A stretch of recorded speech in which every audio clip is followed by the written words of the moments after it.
Genesis 8. But God remembered Noah and all the beasts and all the livestock that were with him in the ark. And God made a wind blow over the earth, and the waters subsided. The fountains of the deep and the windows of the heavens were closed, the rain from the heavens was restrained, and the waters receded from the earth continually.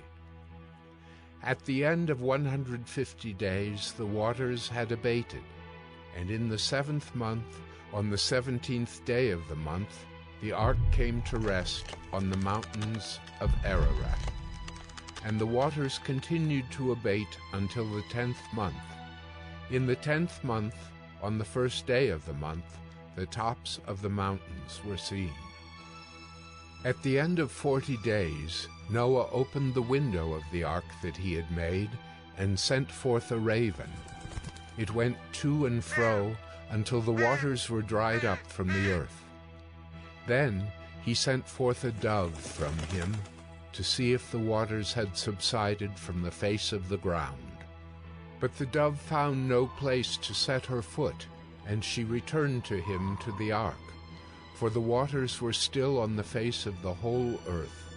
So he put out his hand and took her, and brought her into the ark with him.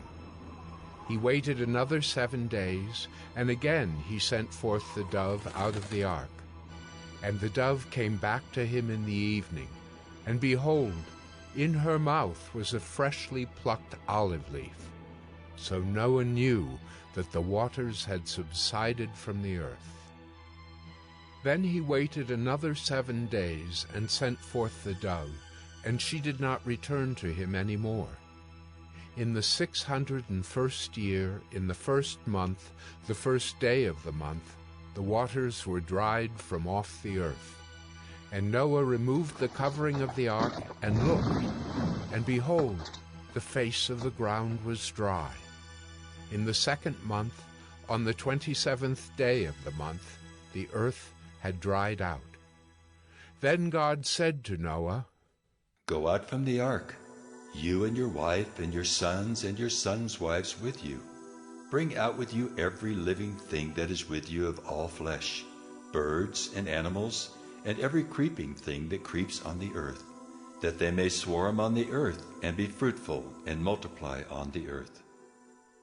So Noah went out, and his sons and his wife and his sons' wives with him, every beast, every creeping thing, and every bird, everything that moves on the earth, went out by families from the ark. Then Noah built an altar to the Lord, and took some of every clean animal and some of every clean bird, and offered burnt offerings on the altar.